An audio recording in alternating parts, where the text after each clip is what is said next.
खबरों की शुरुआत करते हैं। राबड़ी देवी के सरकारी आवास से सामान की शिफ्टिंग पर सियासत थमने का नाम नहीं ले रही है। अब जेडीयू के एमएलसी नीरज कुमार ने भवन निर्माण विभाग के मंत्री को पत्र लिखा है। पटना में 10 सर्कुलर आवास से गमला ले जाने की तस्वीर वायरल होने के बाद जेडीयू एमएलसी नीरज कुमार ने भवन निर्माण विभाग से पूछा है कि किसकी अनुमति से गमला ले जाया गया। जेडीयू एमएलसी नीरज कुमार ने कहा कि भवन निर्माण मंत्री को पत्र लिखकर अनुरोध किया गया है। 2006 के बाद राबड़ी देवी और उनका पूरा परिवार 10 सर्कुलर रोड में रहता है।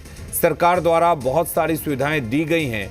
आवास में लगने वाला गमला हो, पंखा, एसी, फर्नीचर, टोटी, गीजर, खिड़की, दरवाजा, पर्दा का इंतजाम सरकार के द्वारा किया गया है। हम उम्मीद करते हैं कि राबड़ी देवी मकान खाली कर रही हैं तो उसकी सूची बनाकर विभाग को सौंपे। शिफ्टिंग की संपूर्ण प्रक्रिया की विधिवत निगरानी कराई जाए। बाद में तेजस्वी यादव कहेंगे ये सरकार का सामान नहीं था, पारदर्शिता रहे। इसको लेकर हमने पत्र लिखा है। जेडीयू एमएलसी नीरज से बात की है जी मीडिया संवाददाता सनी ने।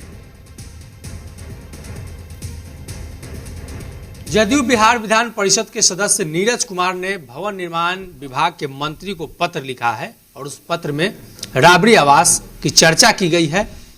उस भवन में क्या क्या है और भवन की कितनी लंबाई चौड़ाई है, इन तमाम चीज़ों का जिक्र किया गया है और कई सवाल भी पूछे गए हैं।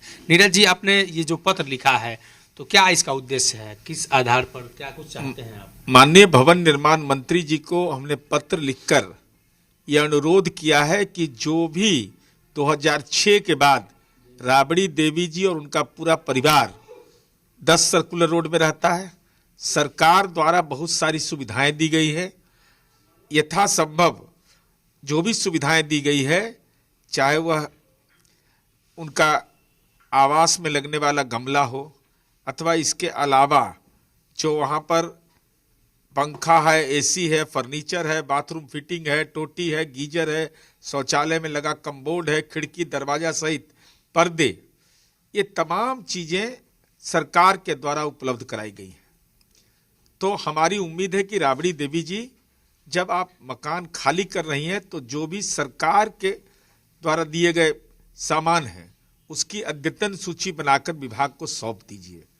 और हमने यह भवन निर्माण विभाग से अनुरोध किया है कि संपूर्ण प्रक्रिया की विधिवत निगरानी कराई जाए। धन से पेट भरेगा। 39 नंबर बंगला जो आवंटित किया गया है, तो क्या वो उपयुक्त नहीं है? कई तरह की चीजें निकलकर सामने आ रही हैं। नहीं, ऐसी कोई बात नहीं है। कोई भी सरकारी बंगला जो है, अब वास्तु शास्त्र से दिखवा लें, चूंकि बंगला तो गड़बड़ था, इसलिए न लालू जी बीमार पड़ गए और साथ ही साथ वहां पर परेशानी भी हो गई, तेजस्वी जी चुनाव हार गए। लेकिन सवाल यह उठता है कि सरकार का मकान है भाई, ये सरकारी संपत्ति है, सरकारी संपत्ति का दुरुपयोग न हो, यह एक जनप्रतिनिधि का दायित्व होता है। तो नीरज जी हमारे साथ थे और इन्होंने पत्र लिखा है और उसके जरिए भवन निर्माण विभाग को इस बात को लेकर जानकारी भी दी, अवगत भी कराया है। अपने सहयोगी अभिषेक के साथ सनी, जी मीडिया, पटना।